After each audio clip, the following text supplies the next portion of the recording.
we need to talk about creative burnout. It is stopping us from experiencing our dream lives, and that is not okay. Hello, I'm the Spooky Sauce.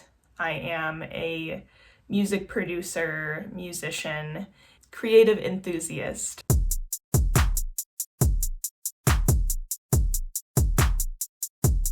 Creative burnout can show up in many forms. Sometimes it feels like fatigue or exhaustion. It feels like you are just going through the motions and having to force yourself to work creatively. No matter what type of creative you are, whether you are a writer or a painter or a musician like me, if you are in this creative burnout stage or you're feeling yourself start to burn out, it usually shows up first as fatigue or exhaustion. It can start to feel like the creative act is a lot more work than joy, which is ultimately why we started being creative in the first place, why we started working on our art. For a writer, it could take the form of writer's block. For a painter, it could be feeling uninspired to even pick up a brush. I know for me as a musician, just practicing my instruments or having to go in and compose music just feels a lot more like work than joy. So as your witchy bitchy friend, I have some questions for you to ask yourself if you're feeling burnout or you feel yourself about to burn out. Number one is our most basic question that I think needs to be asked if you are feeling some type of way about creating. And that is, are your basic needs being met?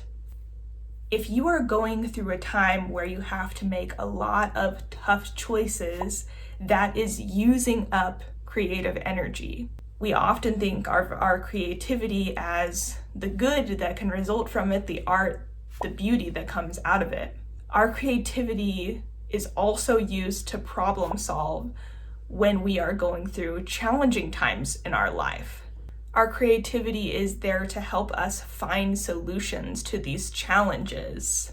So many of you are going through it right now, and it's important to recognize that it is happening, to be aware of it, and to also recognize that it is temporary.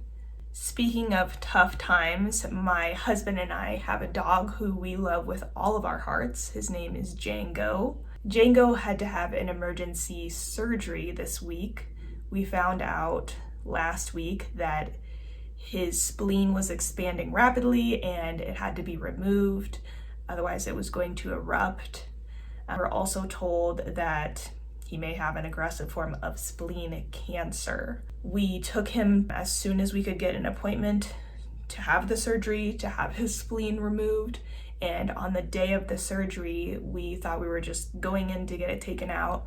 The vet had a conversation with us that if there were tumors found, he would not want to wake him back up from the surgery. So we had to say our goodbyes to him. It was extremely emotional. It was awful. Luckily, the happy ending to that story is that the surgery went really well. They didn't find any tumors outside of the spleen, and we were able to bring him home that night. And he's recovering from surgery right now. He's doing really well. He's wearing one of those doggy donuts that looks like an airplane pillow, and he's doing okay. We're still waiting to get some test results on the spleen to see if he has cancer, but all in all, there have been some major decisions that have had to be made this week, and financial and emotional and all of that, and it has been emotionally draining. And for several days, I was not in a place where I wanted to be creating anything. I just didn't have the energy for it. Give yourself time and rest and know that things will get better and things will get easier. Okay, now that we've gotten our basic needs out of the way, question number 2 is, are you focused on what is most important to you? If you are a creative person, chances are you are full of ideas. Ideas are always coming at you. sometimes as creatives, we don't always have the best follow through on all of those ideas. We have a lot of ideas and we end up splitting our time between all of these different hobbies and interests we have. Some of them we want to make a career out of, and some of them we are just interested in doing. I would consider my primary art form music, but I have an addiction to arts and crafts. I recently got into charm bracelet and charm necklace making. I went down that rabbit hole, and it's so fun. And I was looking through my art supplies in my very disorganized closet the other day, and I have a whole bin full of art supplies, and it was like looking at the history of my life of all of the different arts and crafts that I've decided to participate in my life, that I've probably spent a fortune on, if we're being honest. But I have had a lot of interest. I've never been bored because I can always think of something to be working on. So what happens when we do this sometimes, even though it is a lot of fun, is that we end up dedicating just a fraction of our time to each thing that we are interested in. So it is important to prioritize. I know, it's such an adult term and we hate adulting here, but it is important to prioritize what is really important to you. So the little sub question I like to ask myself for this, question number 2, are you focused on what's most important to you? I like to think about, if I was in a prison cell and there was just a dirt floor and nothing else, what would I be doing with my time? Especially if, I was left alone all day, what would I be doing? And the answer is, I would be creating something. I'd probably be drawing circles in the dirt. My dad always says that if he was stuck, he would be drawing art in the dirt. We have this conversation. These are the type of things that me and my dad talk about.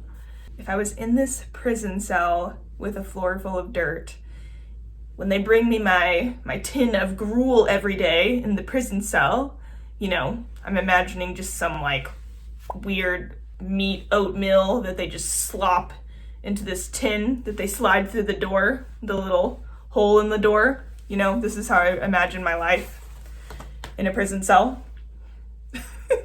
Do you think about these things on a daily basis? Because I do. If I was in this prison cell and I was getting my tin bowl of gruel, I would eat my gruel. So good. And then I would be finding some sticks, and I'd be making a drum out of my gruel tin. I would be playing it like a drum, and I'd be making music, and I'd be taking the sticks, and I would be tapping on different things, different parts of my gruel tin, and then, maybe different parts of the wall would make different noises. So I would still find a way to make music, and that's how I know that it's important to me. It's the thing that I want to focus on and that I'll be doing for the rest of my life, because it's just ingrained in who I am as a person on a soul level. So I hope that you have an inkling of what that is for you, what is your soul thing. And if you don't, the prison cell question is a really good question to ask yourself. It's very helpful. It's very insightful. Try it. The third question that you want to ask yourself is, do you feel worthy of your dream life? Whew! This is a heavy question. I had to come to grips with the reality that I was feeling this way. It only really occurred to me recently in the last 5 years or so of my life that I'm in charge and I get to decide how I live my life. To give you some backstory, I grew up in a very conservative religious household. The result of that was me not feeling safe to be myself in certain ways, and me really not discovering myself until my late 20s and early 30s. I think this happens to many of us. You enter your Saturn return, which I think is ages 29 to 31, and it just fucks your shit up, and everything that you thought you knew about the world kind of flies out the window. I just recently, through my own mental health journey, really discovered that my own opinion matters more than other people's opinions about me. And I also know the people in my life whose opinions I do truly value, and those are people that I trust. So I think it's really important to surround yourself with people who you truly trust, who support you in being your truest self. I also have to have faith in myself. You know, nobody is going to bust down the door like Hagrid style and tell you that you're a wizard, Harry. You know, they're not gonna do that. I know, like, it would be a dream. Please give me my Hogwarts letter. But the truth is, nobody's gonna do that for you. You have to see the magic within yourself. I have to recognize the magic within me. And I can only create that magic if I practice it on a consistent basis, practicing my craft. I also have to believe that I am deserving of my wildest dreams in order to make them happen. This transformation of my mindset did not happen by accident. It was through watching YouTube videos, listening to podcasts about mental health, going to therapy. All of these things combined really helped me to heal my feelings of unworthiness. So if nobody in your life is telling you this, I want to be that friend, that witchy friend, to tell you, you are worthy. You are so dope. You have so much potential within you, so much magic within you. I follow a psychic medium on Facebook, and I saw a video of hers. I'll see if I can link it in the description below, but she was saying, ask yourself these 2 questions this year in 2025. And she said, are you being brave enough? Are you being bold enough? And I really am trying to ask myself those questions this year. Sometimes being your true, authentic self feels like an act of warfare. So just know that I, your friend, am so proud of you. And the 4th question to ask yourself that I feel for me has recently really changed my life is, are you taking time for creative rest and other forms of rest? This one has been a real journey for me, y'all. Some of us are crazy hoes and do not know how to take a break. And I realized that I was feeling so guilty about allowing myself to rest. Through therapy and learning about what rest really is, I've started to realize the very important place that it has in my life. There is a YouTube video by a YouTuber I follow named Haley Honeyman. I will link it in the description below. And she talks about the 7 different types of rest. And I'm not kidding, this video actually changed my life.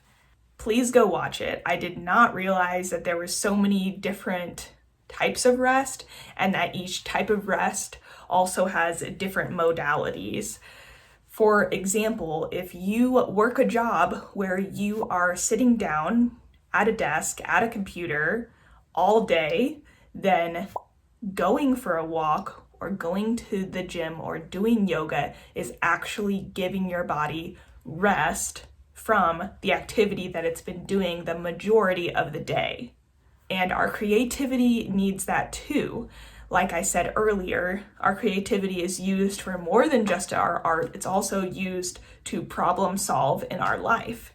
We have to recognize that it is a resource that has its limits, and we need to make sure that we take our time to rest from it. I discovered that I need one creative rest day per week. And by creative rest, I mean that I'm not composing original music, I'm not practicing any of my instruments, I'm not filming videos, I'm really not exercising that muscle of my brain. And I usually take this day to do some household chores, just some basic things I would do on a daily basis with dishes and laundry. And then I'm just chilling on the couch. I'm watching one of my favorite shows. I'm hanging out with my dog.